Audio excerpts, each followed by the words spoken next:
नमस्कार, मैं हूँ रूप सिंह गुसाई और आप देख रहे हैं ANC इंडिया। सभी दर्शकों का बहुत अभिवादन है और आज इस वक्त मैं मौजूद हूँ नई दिल्ली के द ललित होटल में, जहाँ पर शिंदा शिंदा नो पापा। जी हाँ, ये फिल्म है पंजाबी फिल्म जो कि 10 मई को पूरे भारतवर्ष में रिलीज होने वाली है।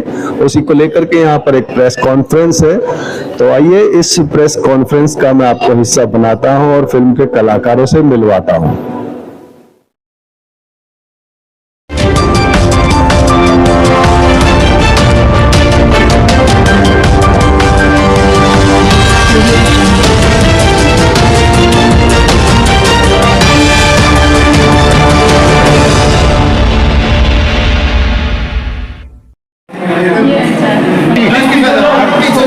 आप बीच में आ जाओ। बाजी थोड़ा सा आगे बाजी थोड़ा सा सेंटर में।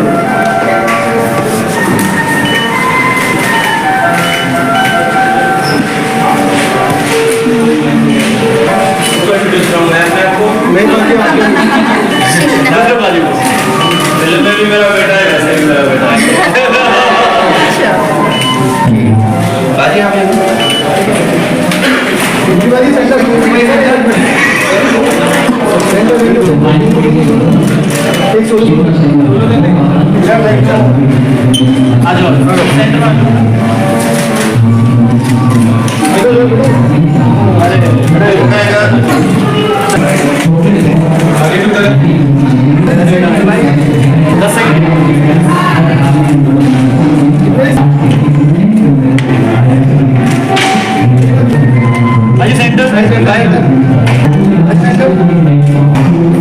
चलो हो गया। आइए आइए आइए।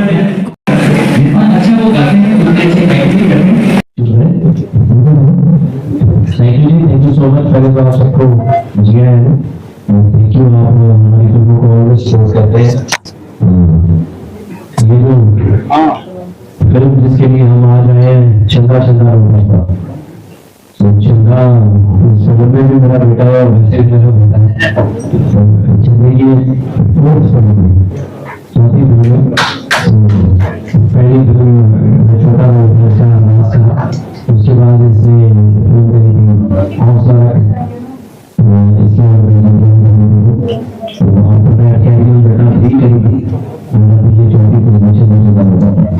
सो ये एक सोशल कॉमेडी है। अक्सर तौर पे हम अगले कंट्रीज में वहाँ पे पेरेंट्स बच्चे को मार नहीं सकते, पेरेंट्स बच्चे को मार नहीं सकते। कुछ करते हैं तो बच्चे पुलिस बुला लेते हैं, स्कूल टीचर को बताते हैं, स्कूल टीचर वाले चाइल्ड के प्रोटेक्शन वालों को बताते हैं। तो सब टाइम कई बार जो पेरेंट्स थोड़ा ज्यादा सख्त होते हैं, उनके बच्चे को उठा के भी ले जाते हैं वो।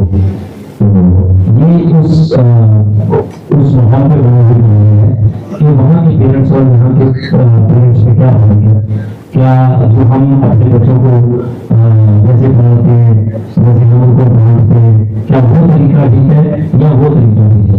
हमेशा ही कोई भी पेरेंट्स है, कोई भी माँ बाप है, अपने बच्चे के लिए जो करते हैं वो सही करते हैं, और हर बंदे का अलग अलग तरीका होता है। तो हमने दोनों के पॉइंट ऑफ व्यू दिखाने की कोशिश की है, बच्चों का भी और बड़ों का भी। ऐसा नहीं है कि एक चीज मेरा पॉइंट ऑफ व्यू है, दोनों का पॉइंट ऑफ व्यू है, जो में जाके मर्ज हो जाते। और मुझे लगता है कि ये फिल्म देखने के बाद कई पेरेंट्स जिनको लगता है कि उनका बेटा ठीक नहीं है, उनकी बात नहीं होता है, या कई बच्चों को लगता है कि उनके पेरेंट्स ठीक नहीं है, they are not doing good for अस।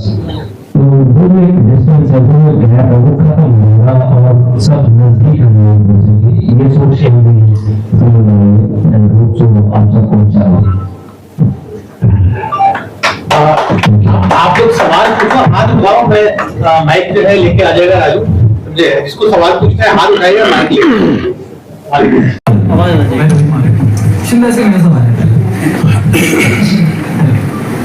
ये बताओ कि मैं आपके पापा के साथ काम किया, आपने 2 कल्चर देखे, तो आपको कौन सा कल्चर अच्छा लगता है? पापा से कभी कुट पाई है? पापा तो कुटते नहीं। अच्छा, मम्मा नहीं कुटती नहीं। सो कल्चर का मेरा I want to be expose to one culture, जितना प्यार ना समझाया मैंने। सो मेरा ज़्यादा ओपिनियन है, बट मेरा ज़्यादा प्यार ना समझाया चाहिए। से पूछ रहा है कि पापा के साथ काम करके कितना मजा है, क्योंकि वो एक एक्टर, एक सुपरस्टार है और आपके पापा भी है, तो डिफरेंस दिखा कुछ? बहुत मजा आया। पंजाबी से छोटा लगा पसंद लास्ट सो बहुत मजा आया। सारा ने पूरे स्टाफ में बहुत अच्छी बात थी, सो बहुत मजा आया। सर आपको सवाल था सर, जिस तरीके से पर्सनल जनरेशन गैप भी दिख रहे हैं प्रोजेक्ट में, तो क्या इसके लिए मूवी केंद्रित करती है किस तरीके से जो यहाँ के कल्चर और जो वहाँ के कल्चर है उसमें किस तरीके के डिफरेंसेस दिखाए गए हैं? और जैसे भी आपने अपनी बात में कहा कि पेरेंट्स बहुत कुछ सीखेंगे, तो पेरेंट्स और बच्चे क्या क्या इस मूवी में सीखने वाले हैं? जैसे मैंने बताया कि देखो कोई भी पेरेंट्स ऐसा तो है नहीं कि अगर आप लोग यहाँ पे इतने बैठे हुए, आई एम डैम श्योर कोई माने या ना माने, बहुत से लोगों ने बचपन में बहुत मार खाई होगी अपने माँ बाप से। आप अगर आप सोचो तो उन्होंने जो आपको मार खाई है, तो एक्चुअली तो आपके पेरेंट्स जब आपको मारते थे वो आपका तो भला ही सोचते थे ना, वो चाहते थे कि यार ये बच्चा गलत ना हो जाए, ये बच्चा ये ना करे, ये बच्चा वो ना करे, मतलब पेरेंट्स वही सोचते हैं। तो इस फिल्म में मैंने यही दिखाने की कोशिश की है, क्योंकि नॉर्मली क्या है कि इस फिल्म में जैसे एक मेरा छोटा सा एंगल है कि मेरे जो फादर हैं वो मुझे एक बार मारते हैं, तो मारने के बाद मैं उनके स्कूटर की लाइट तोड़ देता हूँ, तो उसके चक्कर में वो मुझे मारते हैं। तो वो इसको बता रहे हैं, कहते जब मैंने तेरे बाप को मारा ना, कहते उसके बाद थोड़े टाइम के बाद मैंने बैठ के सोचा कि क्या स्कूटर की लाइट इम्पोर्टेंट थी या मेरा बच्चा जिसको मैंने मारा। तो वो कहता कि शायद मैं उसको प्यार से समझाता तो शायद वो तब भी समझ जाता, लेकिन मैंने इंस्टेंट रिएक्ट किया, उसको मार दिया। कहता वो ये कहता है कि फिर आपने सॉरी बोली? कहता नहीं, कहता मैंने सॉरी नहीं बोली। कहता फिर मैं ना उसके लिए एक साइकिल लेके आया, तो जिससे वो खुश हो गया। सो अक्सर तौर पे हमारे बचपन में ऐसे होता था, कई बार हमें बहुत पीड़ देता है, बाद में कोई ना कोई चीज़ मिल जाती थी, कुछ ऐसे होता था। ये नॉर्मल बातें हैं घर की, बट घर की छोटी छोटी बातों में मैं हमेशा सोचता हूँ कि धीरे धीरे जब बाप बेटे बड़े होते हैं, अक्सर तौर पे हम देखते हैं कि जब बेटा 18-20 साल का हो जाता है तो वो अपने बाप को हक करनी कम कर देता है। जब भी गलती बाप बेटे की बहुत सी चीज़ें ऐसी नॉर्मल जिंदगी में जो होती हैं, वो सब एलिमेंट्स हमने इसमें दिखाए हैं। बट ऐसा जैसे मैंने बताया कि शो कॉमेडी है, हमने हंसाया भी बहुत है इसमें, हंसाने वाली फिल्म है, आपको खूब हंसाएगी। बट साथ में ये छोटे छोटे एलिमेंट्स हमने शुरू से लेकर अंत तक टच किए कि कहानी क्या है, जिसमें इमोशन भी है, आपको अच्छी लगेगी। में जैसे कि हम दूना खान को देख पा रहे हैं, जो पहली उनकी पंजाबी फिल्म है ये, और टीवी की बहुत लोकप्रिय एक्टर जो रह चुकी हैं और अभी भी हैं, तो इनके साथ प्रोजेक्ट साइन करने की किसी रीजन कर रहे, क्योंकि अभी तक हमने सर्कुल मैटर को आपके साथ बहुत अच्छी बॉन्डिंग में देखा है।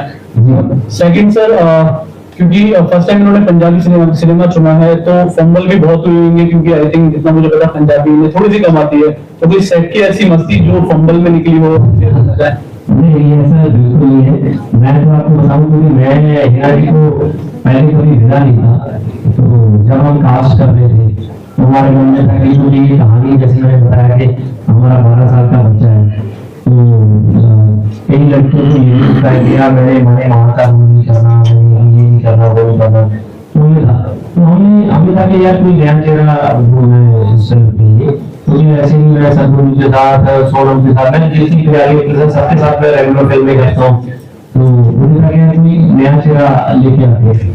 तो हमारे डायरेक्टर साहब ने उनको कहानी बहुत अच्छी लगी। तो मुझे याद है कि जिस दिन पहले दिन हम सीन कर रहे थे, कुछ इम्पोर्टेंट सीन था और बड़ा सीन था, तो जिसमें काफी पंजाबी की लाइनें थी, है ना। तो मैं जब आया सेट पे तो मैं मिला, तो फर्स्ट टाइम मेरे को तो हेलो एंड कहते कि करेंगे सीन का, वो कहते कि हाँ सर ये है। तो हमने एक छोटी सी ऐसे रिहर्सल की, तो उन्होंने भी रिहर्सल की ट्राई किया, मैंने भी रिहर्सल की ट्राई किया, और जब पेज आया तो एक्चुअली वो सीन हिना जी का ही था बेसिकली। तो उसमें 7-8 लाइनें प्रॉपर एक्सप्रेशन में, इमोशन में थी।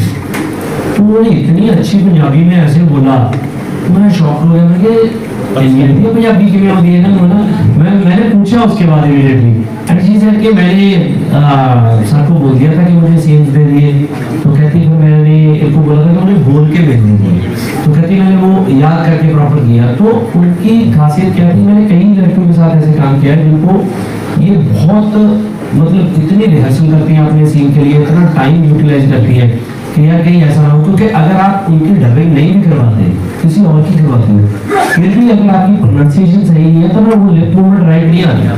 वो हम कह देते हैं कि यार ऐसे ही हो जाएगा, आपके बाद में कोई भी कर देगा, नहीं ऐसे नहीं होता। तो वो इमोशन पकड़ना, वो फील पकड़ना, कई बार सामने वाले का ही इम्पैक्ट नहीं बनता कि यार वो क्या लैंग्वेज उल्ट हो जाती है।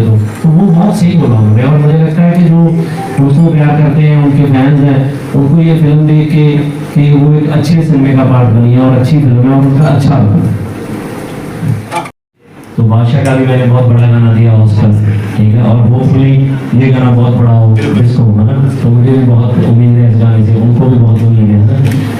तो ऐसा बिल्कुल नहीं है। और ये क्या है कि जो डिबेट होती है, ऐसा कुछ नहीं होता है। मतलब पंजाबी में बोले तो ऐसे आपको पंप देने वाले बहुत बंदे होते हैं, चक दे हुए है ना। और मैं आपको बताऊँ, यहाँ बहुत ऊपर से ऊपर लोग हैं, टैलेंट का कोई अंत नहीं है, कोई दिख गया आपको, कोई नहीं दिखा। कभी ऐसा हुआ है कि इसका तोड़ नहीं है, सब चीजों का तोड़ है, सब बड़े से बड़े हैं। हाँ, बादशाह जो है वो बादशाह ही है, जो हनी है वो हनी है, इनकी आपस में कोई रेस नहीं है और कोई वैसा नहीं बन सकता। हाँ, ये नहीं आप कह सकते कि इनसे कोई बड़ा नहीं बन सकता, बड़े नहीं बन सकते। और मैं हमेशा सबको बोलता हूँ कि यार सब प्यार से रहो, इन चीज़ों को कोई फायदा नहीं है। दोनों इतने बड़े हैं, अगर दोनों 2-3 गाने कोलैबोरेशन में करें तो इंडस्ट्री को हम कहाँ पे लेना है। आप भी ये अच्छा मैसेज दिया हो सबको कि यार एक दूसरे को प्यार करें, और जो सोशल मीडिया पे ये वॉरें चलती है उसको भी खत्म करना चाहिए। Thank you so much. आगे sir Johnny Johnny yes papa को सुना था, तो ये चिंता चिंता नो पापा कैसे टाइटल से रिलेट करता है? सर जॉनी जॉनी था वो जो यस पापा वाला था, ये हमारा जो चंदा चंदा ये नो पापा वाला है। ये फिल्म में हर चीज को बोल देता है नो, मैं नहीं करूँगा, मैं क्यों ऐसा करूँगा। मैं जब इसको कोई चीज बोलता हूँ तो ये नो बहुत करता है, तो इसलिए फिल्म का टाइटल हमने रखा चंदा चंदा नो पापा। और एक हमेशा जब हम टाइटल रखते हैं किसी भी फिल्म का, तो हमें होता है कि यार इजी टाइटल हो कि आपको फटाक से याद हो जाए। अब जो सुनता था ना चंदा चंदा नो पापा, उसको एकदम याद हो जाता है, अच्छा वो लेट करता था जॉनी जॉनी ऐसा चंदा चंदा नो पापा, है ना, तो वहाँ से आया। तो इसलिए रखा है। और फिल्म जब आप देखोगे तो बहुत ज्यादा इसमें रिलेट करता है, क्योंकि अपने पापा के साथ इसके जो विचार हैं वो मिलते नहीं है। तो कंक्लूजन क्या है, मैं हमेशा कहता हूँ sometime we blame our kids. तो जिस बच्चे को मैं पंजाब से लेके कनाडा में पहुंच गया, अब मैं उसको बोलता हूँ कि कनाडा में रहकर पंजाबी बन, तो वो कहता है कि मुझे लेके क्यों आए हो यहाँ पे, रीजन क्या है कि मेरे आस पास मेरे दोस्त, मेरा ये कुछ, मैं पैदा यहाँ पे हूँ, मेरी नेशनलिटी एवरीथिंग तो कैनेडियन है। तो आप बोल रहे हो, तो वो एक जो हमारे मन में, क्योंकि मैं एक टिपिकल पंजाबी बंदा हूँ, मैं पंजाब से बाहर निकल जाता हूँ, वहाँ चला जाता हूँ, बट पंजाब मेरे से नहीं निकलता, जो वो मेरे अंदर है यहाँ पे। सो उस चीज़ के लिए मुझे हमेशा होता है कि यार इनके भी अंदर पंजाब रहे, यार पंजाब नहीं जाना चाहिए, पंजाब नहीं जाना चाहिए। तो कई जगह पे आपका बच्चों के साथ कॉन्फ्लिक्ट आ जाता है। सो वो चीज़ों को समझाने के लिए, बताने के लिए कई बार हमारी लड़ाई होती है, कई चीज़ें होती हैं। तो मैं इसको बताता हूँ पंजाब में जो गेम्स है वो कैसी है, पंजाब में वैसे आप इसने कुछ और खेला है, इसको लगता है कि वो अच्छा है। सो वो चीज़ों पे। तो सर कंक्लूजन क्या निकलता है कि जो विदेशों में बच्चों को लिबर्टी मिली है वो ठीक है, या जो इंडिया में कल्चर चलता आ रहा है वो ठीक है? हम उधर बैठे 2 घंटे में सुनाता हूँ आपको। वो तो पूरी वीडियो नहीं होगी, फिर यही तो आपने देखना है। आप देखो, आप बताओ और देखना कि कैसी फिल्म है। आवाज आ रही बोल। सर जैसे एक कुम्हार होता है, मटका बनाता है ना, तो अंदर से तो प्यार से ऊपर से बहुत जोर थपकी मारता है मटका बनाने के लिए, ये हमारे समाज का हिस्सा है। लेकिन जिस तरीके से बच्चों की बात जब आती है और उनमें डैड की बात आती है, तो क्या ये कानून कनाडा में ठीक है या यहाँ पर भी उस पर इम्प्लीमेंट होना चाहिए कुछ? सर आप ये बताइए कि बच्चों को, आपके बच्चे हैं, आपको लगता है कि उनको मारना चाहिए? नहीं, मैं आपसे तो हम यही तो हम आपसे पूछ रहे हैं, हमको पता है। मैं तो फिल्म बनाई है, मैं चाहता हूँ कि आप लोग देखो। मैं पहले ही आपको बता दूं तो मुझे लगता है कि आप कंक्लूजन लिख दोगे उसका। देखो मैं वैसे, अगर आप मेरा पर्सनल पॉइंट पूछते हो, मैं चाहता हूँ कि बच्चों को नहीं मारना चाहिए, ये मेरा है। मुझे नहीं लगता कि कोई भी बंदा चाहता है कि मैं अपने बच्चे को मारूं। जब मैंने पहले भी बोला कि बच्चे को पेरेंट्स क्यों मारते हैं, क्योंकि कई बार उनको लगता है कि यार बच्चों को ये चीज़ समझ ही नहीं आ रही, वो फटाफट अपना उनका एग्रेशन या उनका गुस्सा बढ़ जाता है, तो उसके चक्कर में मारेंगे। और दूसरा क्या है, जो थप्पड़ वाला फॉर्मेट है ना, उसमें टाइम नहीं लगता। आपने बच्चे ने एक गिलास तोड़ा, आपने उसको थप्पड़ मारा, बच्चा एक सम से डर गया और 3 सेकंड में कहानी खत्म। अगर आप बच्चे को समझाने लगोगे कि बेटा ये गिलास नहीं तोड़ना था, वो बोलेगा क्यों, बेटा ये बहुत महंगा था, इतने पैसे लगे थे, पापा कल मम्मा ने भी तो तोड़ दिया था, अब उसके भी 25 क्वेश्चन होंगे, आपके भी 25, उसमें टाइम जाएगा। आज की डेट में किसी के पास टाइम तो है नहीं, क्योंकि आपने भी बैठ के वो फोन पे रीलें देखनी होती है, तो पेरेंट्स आर बिजी, सो उसके लिए हमें थप्पड़ वाला रास्ता है जो इजी लगता है, जो कि टेक्निकली मुझे लगता है, पर्सनली मेरा ओपिनियन है कि गलत है। बट हमने फिल्म में सब चीजें दिखाई है, फिल्म में हमने ये नहीं दिखाया कि जो पेरेंट्स आपको मार रहे हैं या कुछ कर रहे हैं कि वही गलत है। हमारा पर्पस सिर्फ ये था कि अगर आज की डेट में बच्चे माँ बाप से दूर हो रहे हैं तो वो ना हो, वो एक दूसरे के पास है, क्या पॉइंट ऑफ व्यू है तो वो दिखाया। Hi, Deepti. Hi, Shilpa. So, as a father-son duo, what was one of the toughest scenes to shoot on the set? Our toughest scene. I think the toughest scene is एक scene सी जो पापा ने बहुत डांटना सी, ते मम्मा भी set के ऊपर सी, ते पापा ने डांटा ते मम्मा था रोना के इतना नहीं डांटा था सी, ते वो टफ सीन सी, ज़्यादा पापा ने टफ सीन मैं बस पूरी देख रही थी, पर yeah I think that was a tough scene. Thank you so much. Idea अच्छा है तो हंसाया जा सकता कि लेट्स डू इट, ਅਸੀਂ ਹਸਾ ਲੈਂਦੇ ਆ, ਬਟ ਇਹਦੇ ਚ ਇਦਾਂ नहीं था, ਇਹਦੇ ਚ ਅਸੀਂ टाइम स्पेंड किया। और पंजाबी मूवीज का जो कॉन्सेप्ट है डे टू डे लाइफ दिखाना कि कैसे घर में होती है, किस तरह की चीज़ें होती है, बच्चे कैसे सफ़र करते हैं, उस तरह की चीज़ें बॉलीवुड मूवीज़ में कहीं ना कहीं नहीं देखी जाती, क्योंकि आपकी मूवी है पंजाबी, तो हिंदी बेल्ट के लोग शायद हो सकता है उनको पंजाबी ना समझ में आए या उतना कनेक्ट ना कर पाए, तो क्या हिंदी बेल्ट के लोगों के लिए भी आप कुछ ऐसी मूवीज़ करेंगे और आगे कुछ ऐसे सोशल मुद्दों पर मूवी बनाने के बाद? देखिए मुझे तो ऐसे लगता नहीं है कि अगर कोई हिंदी बेल्ट वाला इसको देखेगा तो उसको समझ नहीं आएगी, वो सब मुंडिया चढ़ती ठारे ठारे ठारे जानी कितना देसी है, क्या ठारी ठारी उनको क्या समझ आ रहा है ना, देख रहे हैं ना, एंजॉय कर रहे हैं। अब मैं कई बार लोगों को मिलता हूँ इधर उधर, कई बार मुझे लोग एयरपोर्ट पे मिल जाते हैं, प्लेन में मिल जाते हैं, वो बड़ी खुश हो गया होते हैं, भाई हमने कैरी ऑन जटा 100 बार देखी है हमारे ऐसे, तो अगर उनको वो सारी बात हिंदी में बोल रहे हैं, सब कुछ हिंदी में कर रहे हैं, तो उनको कैसे समझ आएगी, उनको समझ आएगी, क्योंकि जो सिनेमा है ना, म्यूजिक है, फिल्में हैं, ये इमोशन है, इनका लैंग्वेज का कोई लेन देन नहीं है। हम बैठे कोरियन फिल्में देख लेते हैं, कई बार हमें सबटाइटल नीचे सबटाइटल इंग्लिश में चल रहे होते हैं, ना हमें कोरियन समझ आती है ना इंग्लिश समझ आती है, फिल्म हमें पूरी समझ आती है, कैसे कि हमें पता चल रहा है कि यार क्या है, हम मतलब मुझे लगता है कि मोस्टली ऑडियंस को समझ आता है, ऐसा बिल्कुल नहीं। ये कैरी ऑन जटा 3 जिस दिन रिलीज हुई थी, तो मैं अपने डिस्ट्रीब्यूटर के साथ लड़ रहा था कि यार इतनी अच्छी फिल्म है, सब जगह सोल्ड आउट है, हमें चेन्नई लगाने की क्या जरूरत थी कि वहाँ पे अगर ऐसे आगे के खाली पड़ा है। तो आपको बताऊं वहाँ पे पहले दिन पता नहीं शायद 10-15-20 शो थे, नेक्स्ट डे ट्रिपल से भी ज्यादा शो थे, सबके सब सोल्ड आउट, एक भी टिकट नहीं थी 2 हफ्ते के लिए। तो कहाँ से लोग बैठे चेन्नई में देख रहे हैं फिल्म, क्या था कि फिल्म जब राइट है तो सब देखते हैं। आज एक लास्ट सवाल कौन करना? ठीक पाजी, आप एक बेहतरीन कलाकार के साथ एक रॉक स्टार भी हैं इंडस्ट्री में, तो शिंदा जी भी अब बेहतरीन कलाकार तो बन गए हैं, रॉक स्टार आगे बनने वाले हैं, मतलब म्यूजिक का अगर कुछ 1-2 लाइन।